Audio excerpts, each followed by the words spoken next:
At Christmas dinner, my wife served me divorce papers to humiliate me, but when she opened my gift and saw the photos, she whispered, "What the hell is this?"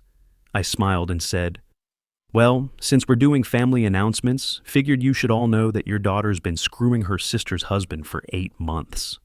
The look on her face was worth every sleepless night I'd spent planning this moment. But let me back up and explain how I orchestrated the most beautiful Christmas destruction in family history. 8 years ago, I thought I had life figured out. Fresh out of trade school, making decent money as an electrician with my whole blueprint mapped out. Build a business, find a good woman, buy a house. Simple plan for a simple guy. I met Sheila at my buddy's barbecue when I was 32. She was that girl, blonde, smart, had this laugh that made you want to tell jokes just to hear it again. Marketing degree, working on her master's in psychology. Fast forward through the dating, engagement, and wedding to years 5 through 7. The golden age. We bought our dream colonial house with the white picket fence fantasy. My electrical contracting business was booming with 8 guys working for me, customers lining up. I put Sheila through grad school, debt-free, paid for her car, her trips with the girls, even did free electrical work for her parents because I was so handy. Every Sunday was family dinner at her parents' place in the same dining room where everything would eventually explode. That's where I'd listen to her dad's political rants while watching Justin show up with Sloan and their kids to play perfect family man. Justin was married to Sheila's sister, and the biggest douchebag you can imagine, always talking about his revolutionary startup, driving a BMW he could barely afford, wearing designer sneakers that cost more than most people's rent. Looking back, I can see the signs. How Sheila's face lit up when Justin walked in. How she laughed too hard at his weak jokes. But I was focused on our future, working 60-hour weeks, being the provider. Thought I was building something solid. Turns out I was just funding my wife's midlife crisis. Year 8, everything started feeling off. Sheila became distant, critical, saying I worked too much and didn't appreciate what I had. 6 months before Christmas, the universe started sending warning signs with all the subtlety of a brick through a window.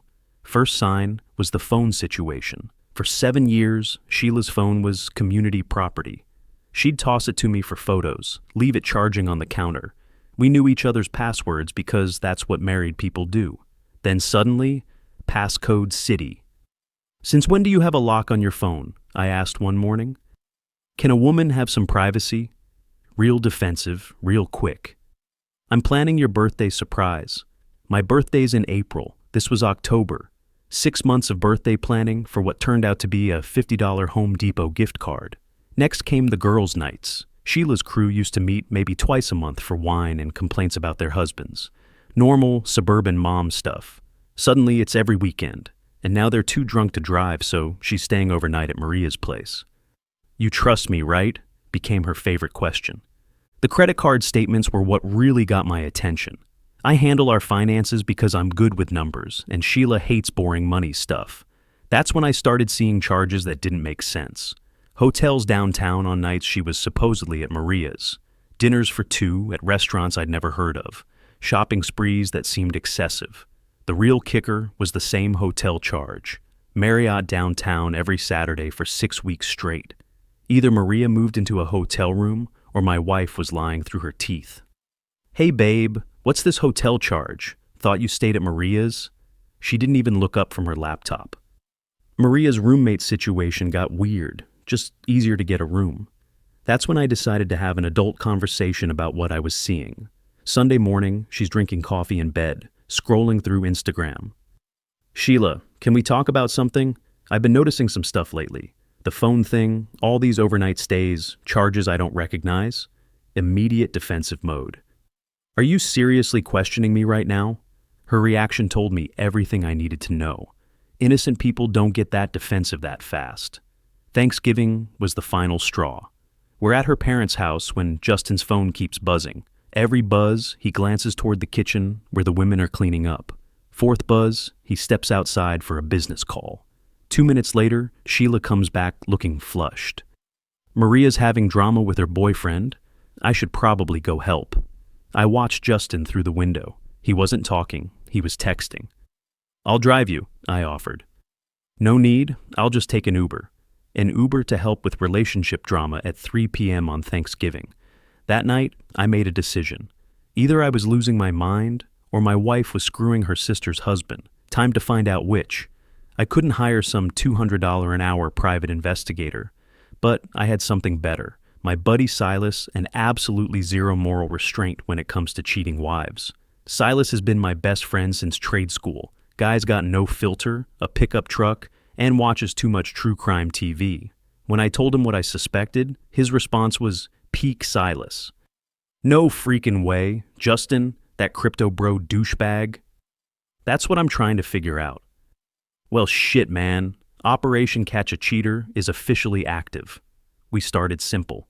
First Saturday, Silas and I grabbed coffee and drove by the Marriott around noon. Nothing suspicious. Second weekend, same thing. Third weekend, jackpot. Silas brought donuts like we were cops on a stakeout. This feels very CSI, he said, adjusting his mirrors. Except, we're catching adultery, not murder. 12:45 p.m. Justin's BMW pulls into the parking garage. My wife gets out of the passenger side wearing the black dress I bought her for our anniversary. They weren't even trying to hide it. Holy shit, Silas whispered. There's your smoking gun. Get pictures. Silas had borrowed a camera with a long lens from his cousin who does wedding photography. Started snapping away like TMZ. Got shots of them walking in together, his hand on her lower back, the way she laughed at something he said. We waited in the truck for 3 hours. Around 4 p.m., they came back to the parking garage. That's when we hit the lottery.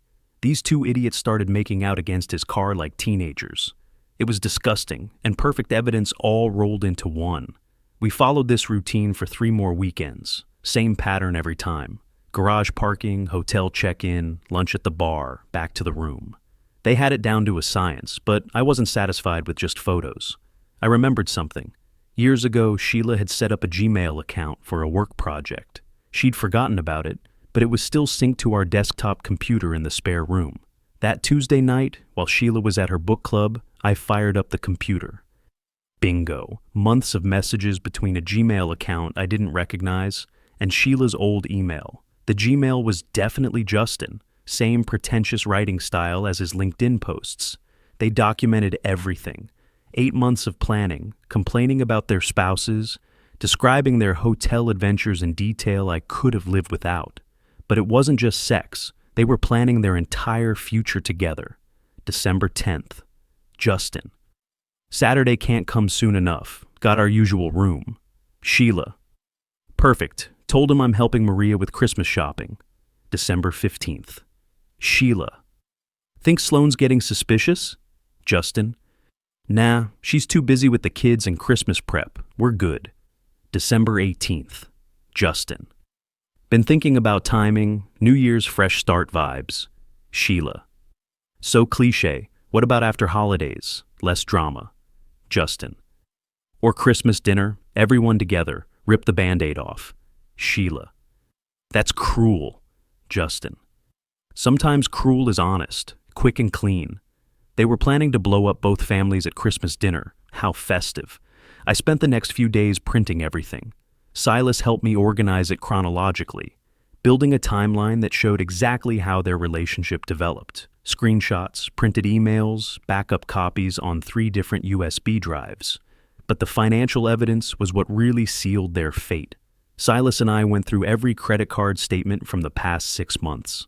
Every hotel charge, every dinner, every shopping spree that didn't come home to me. We built a spreadsheet showing $12,000 of our money spent on her affair. Look at this shit, Silas said, pointing at a Victoria's Secret charge. $30. When's the last time you saw her in new lingerie? I haven't. Right, she's buying sexy outfits for her boyfriend with your credit card. We also discovered Justin's financial situation. Silas ran a background check and did some digging. Turns out this asshole was using company credit cards for personal expenses. Not just hotels with my wife, but groceries, gas, even his BMW payments. By December 20th, we had everything. Photos, messages, financial records, timeline documentation, even evidence of Justin's embezzlement. They'd documented their affair, their lies, their plans to humiliate me. All I had to do was let them hang themselves with their own rope. Once I had the evidence, I had a choice. Go caveman, kick down doors, throw punches, end up in county lockup. Very satisfying, completely stupid. Or I could be strategic, use their arrogance against them, let them think they were in control while I built the perfect trap. As a successful electrical contractor pulling in over 6 figures annually, I'd built my career on strategic thinking and resource allocation. My professional success came from analyzing situations objectively, identifying leverage points, and executing systematic plans. If Sheila wanted to play games, I'd show her what happens when you underestimate someone with both the resources and expertise to destroy you completely. First priority, protect my assets. Everything we'd built was about to become a war zone, and I wasn't letting this cheating woman walk away with half my life's work. I called my buddy Tom, who handles real estate for contractors. I'd done electrical work for him for years, wired his office building for, basically, cost. Tom, need some advice on asset protection. Heard you can do creative things with trusts. What kind of situation? The kind where I might need to keep what's mine, actually mine. Yeah, I can help. Tom explained I could set up a family trust with my sister as trustee. Completely legal, happens all the time for tax planning. Once assets were in the trust, they weren't marital property anymore. They belonged to the trust, not me personally. But here's the catch. I needed Sheila's signature. How do I get her to sign without raising flags? Tell her it's for tax optimization. People will sign anything if they think it'll save money. So I told her it was for tax purposes, that we'd save thousands in property taxes if we restructured ownership through a family trust. She signed without reading because she trusted me with the boring financial stuff. Next, I quietly started moving liquid assets, opened accounts at different banks she'd never heard of, started transferring money in small amounts, $2,000 here, $3,500 there. Told her I was diversifying our emergency fund for better FDIC coverage. The cars were trickier. My work truck was already mine, but her Honda was attached. Tom helped me restructure that too, created a loan where the trust loaned her money for the car, making her responsible for payments while the trust held the title. Why more paperwork for my car? Insurance restructuring. Our agent thinks we can save money if the vehicles are organized differently. Another signature without reading. Every document she signed, I was building a fortress around everything I'd earned. I also restructured my business, called my accountant, told him I wanted to change from sole proprietorship to LLC for liability protection. Created Elite Electrical Solutions, LLC, with ownership structures that made my stake harder to calculate in divorce court. Updated all contracts, vendor relationships, business credit cards. The Justin situation needed a different approach. Silas's computer skills came in handy here. We spent hours researching his company, looking for weaknesses. Justin's startup was shakier than a house of cards, funded by investors who'd put in about $1.5 million based on promises of revolutionary AI technology. But when Silas dug into their actual products, it was mostly smoke and mirrors, fancy presentations with no real tech behind them. More importantly, Justin had been systematically stealing company funds. We found evidence of personal charges going back over a year. Grocery shopping, gas, car payments, even vacation rentals. This wasn't just hotel rooms with my wife. This was a pattern of embezzlement. "This guy's looking at felony charges," Silas said, highlighting an expense report. Using corporate cards for personal stuff is textbook embezzlement. How much total? Close to $30,000 over 15 months. That's serious prison time. I also updated my estate planning, changed beneficiaries on life insurance, updated my will, made sure if anything happened to me, Sheila wouldn't see a penny. Everything would go to my sister, with instructions to fight any claims from my estranged wife. The psychological warfare was just as important. I had to play the loving husband while preparing for total war. Every morning, kiss goodbye. Every evening, ask about her day and listen to lies with a straight face. The hardest part was Christmas shopping. I had to buy gifts, wrap them, and act excited about our future, while knowing that by New Year's, she'd be homeless. By Christmas Eve, I had everything ready. Silas helped me organize the final packages. For Sheila, complete evidence file, every photo, every message, every receipt, the full story of her affair documented and indexed. For Justin, copies of his embezzlement evidence ready to mail to his boss, the district attorney, and the IRS. For Sloan, her own evidence folder showing exactly what her husband had been doing. For her parents, summary explaining how their daughter had been lying to everyone for 8 months. Christmas morning felt like sitting on a bomb with a timer I couldn't see. Walking into that house with wrapped presents, knowing I was about to orchestrate the most beautiful destruction in family history. Her dad was already working on his second drink, watching some meaningless bowl game. Her mom was in the kitchen, stress cooking, like Christmas dinner was a competitive sport. Justin arrived with Sloan and their kids around 2 p.m., playing perfect family. Sloan was chasing their boys around, trying to keep them from breaking anything expensive. And Sheila, my lying, cheating wife, sitting across from me, fidgeting with her napkin like she was defusing a bomb, which, in a way, she was about to set off. Dinner was torture. Sheila kept checking her phone like she was expecting an important call. Around 4 p.m. after dessert, Sheila finally stood up. "Actually," she said, standing with shaking hands, "I have something I need to give everyone." The room went quiet, all eyes on her like she was about to announce a pregnancy. Her mom looked confused. "Honey, we already did presents." "This is different," she said, reaching into her purse. She pulled out a red envelope, hands visibly trembling, and slid it across the table. "What's this?" I asked, playing dumb. "Merry Christmas," she said with a nervous grin. I opened the envelope slowly, pulled out legal documents, read the header aloud. "Petition for dissolution of marriage." Dead silence. Then her mom actually smiled. "Oh, thank goodness, finally." That's when I realized this wasn't just Sheila's plan. Her whole family had been waiting for this. They'd been expecting it, maybe even encouraging it. Her dad nodded like I'd just announced the weather. About time, Justin started grinning behind his drink. Sloan looked completely lost. "Wait, what's happening?" "Sheila's leaving him," her mom announced like she was revealing Christmas morning surprises. That's when I started smiling. The whole situation was so perfectly screwed that it was almost beautiful. "You should open your gift too." I pointed to the small wrapped box under the tree that I'd placed there that morning. Her confidence was evaporating. This wasn't in her script. Her family looked confused because why would I bring a gift if I knew about divorce papers? She walked to the tree on unsteady legs, picked up the box, came back to the table, opened it with trembling hands.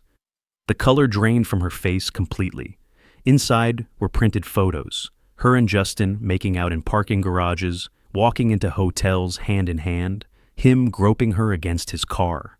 Under the photos were USB drives labeled text messages, financial records, and hotel receipts. Her mom dropped her glass. It shattered. Her father started choking on his drink. Justin went white as fresh snow.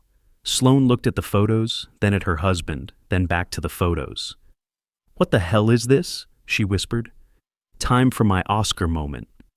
"Well," I said, addressing the room like I was giving a presentation. "Since we're doing family announcements, figured you should all know that your daughter's been screwing her sister's husband for 8 months. Instant chaos. Her mom started hyperventilating. Her dad started swearing. Sloan grabbed the photos and started flipping through them, her face getting redder with each image. That she's been using our credit cards to pay for hotel rooms where they play house," I continued. Justin tried to interrupt. "Look, this isn't..." "And that your son-in-law here," I pointed at Justin, "has been using his company's credit cards to fund the whole operation, which, fun fact, is felony embezzlement." Sloan started screaming at Justin. The kids started crying because Mommy was yelling. Her parents looked like they'd aged a decade in 30 seconds. "I already sent copies to his boss and the district attorney," I added. "Merry Christmas, asshole." Justin looked like he was about to throw up. "But wait, there's more," I said, turning back to Sheila. "Remember those boring tax documents you signed? Turns out you don't own the house anymore, or the cars, or basically anything, actually. Funny how trust documents work when you don't read them." That's when Sheila found her voice. "You can't do this. Those signatures, that's fraud. You tricked me." "Actually, it's not. Everything was legal and properly disclosed. You signed papers transferring assets to a family trust for tax optimization.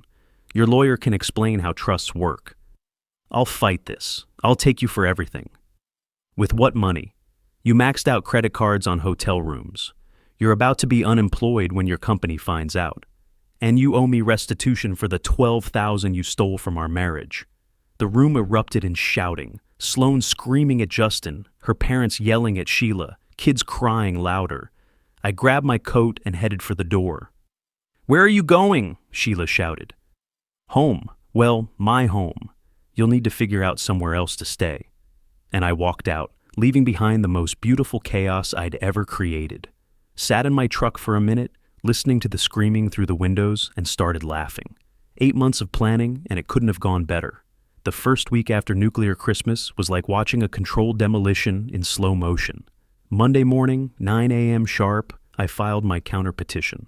Adultery with photographic evidence, dissipation of marital assets with financial proof, the whole arsenal.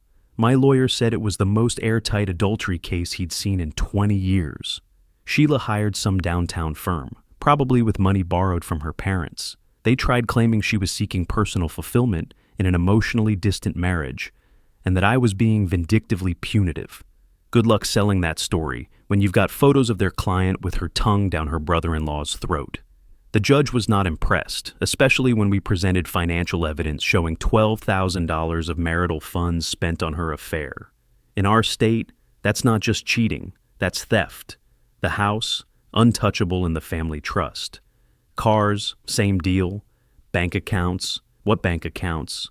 As far as the court knows, I'm just a heartbroken electrician whose cheating wife cleaned them out.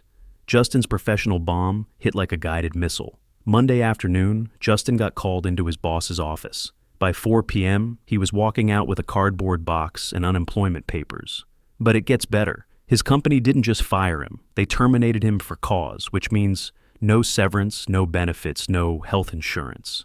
They're also pursuing criminal charges for $30,000 in fraudulent expenses over 15 months. The DA's office practically salivated over the case. Corporate credit card fraud is prosecutor candy, especially when those expenses include affair hotels. His equity in the company, gone. Stock options, forfeited. That IPO he was always bragging about, moving forward without him. His company's also suing him personally for reimbursement, which means they're coming after his house, his car, anything not nailed down. Sloan turned out to be the MVP of this whole disaster. Christmas night, while Justin was trying to explain away photos of him groping her sister, Sloan was already on the phone with a divorce attorney. Filed papers Tuesday morning with a strategy that was pure genius. Full custody, maximum alimony, half of everything, plus emotional distress damages for adultery. But Sloan didn't stop there. She went full scorched earth on Justin's reputation, posted a carefully worded Facebook announcement about discovering her husband's affair that got shared 2,000 times in 48 hours, sent evidence to his parents, his friends, his college buddies. The man's social life is officially dead. Before Justin knew what hit him, she'd frozen joint accounts, canceled his credit cards, filed for emergency support. By Tuesday, he couldn't buy lunch without borrowing money. Sheila's spectacular fall was the most satisfying part. That confidence she had, sliding divorce papers across the table, completely gone. She's back in her childhood bedroom because she literally has nowhere else to go. Can't afford an apartment because all our money is in accounts she can't access. Can't get credit because her income was tied to our joint finances. Her job situation got even worse. Her marketing firm has a conduct clause in employment contracts. When word got out about the affair drama, her boss called her in for a discussion. "We handle reputation management," her boss supposedly said. "Hard to manage other people's reputations when you can't manage your own." She's on administrative leave while they evaluate the situation. Translation, they're figuring out how to fire her without a lawsuit. 4 months later, the dust settled, and justice tastes better than Christmas dinner. Got the final divorce decree 2 weeks ago. Everything went exactly as planned. She got exactly what she earned, nothing. Final settlement. I keep the house, the business, all trust assets. Plus, she owes me $24,000 in restitution for stolen marital funds. Original $12,000 plus damages. Her total legal fees, $31,000. Money she doesn't have for a case she never could have won. Justin pled guilty to embezzlement in February. got 14 months in county plus 3 years probation. The civil cases were more brutal. His former company got a $67,000 judgment.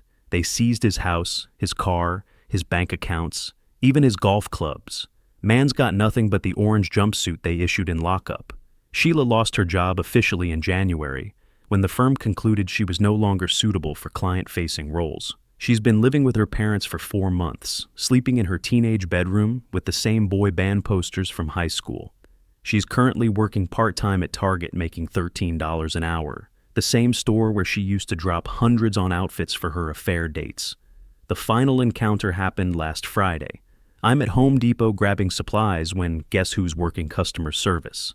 Sheila in a red vest, looking like she hasn't slept in weeks. "Can we talk?" she asked, glancing around embarrassed to be seen. "We're talking now," I said, not stopping to browse wire nuts. "I mean, really talk, about us." I stopped and looked at her. Really looked. 6 months of consequences had not been kind. She looked exhausted, defeated, like someone who'd finally realized how badly she'd screwed up. "What about us? Last I checked, you served me divorce papers and tried to humiliate me." "I made mistakes." "You made choices," I corrected. "Big difference." "People change. I've learned." "Oh, what have you learned?" "That I had a good life and threw it away for nothing." She looked down at her red vest, at the customers walking past us, at the life she'd built through pure stupidity. "I know I don't deserve another chance." "You're right, you don't." "I can make this right." "With what?" "You're working retail for $13 an hour. You owe me $24,000. What exactly are you going to make right?" The hope in her eyes died right there. "Lady, I wouldn't take you back if you were the last woman on earth. You're a liar, a cheat, and a thief. Those aren't mistakes, those are character traits." I grabbed my supplies and headed for checkout. "You used to love me," she called after me. I stopped and turned around one last time. "I used to love who I thought you were." Got a text from her that night. "I'm sorry for everything. I hope you can forgive me someday." I deleted it and blocked her without responding. Some mistakes can't be forgiven, some bridges can't be rebuilt. Sheila made her choices. Now she lives with them forever. Game over.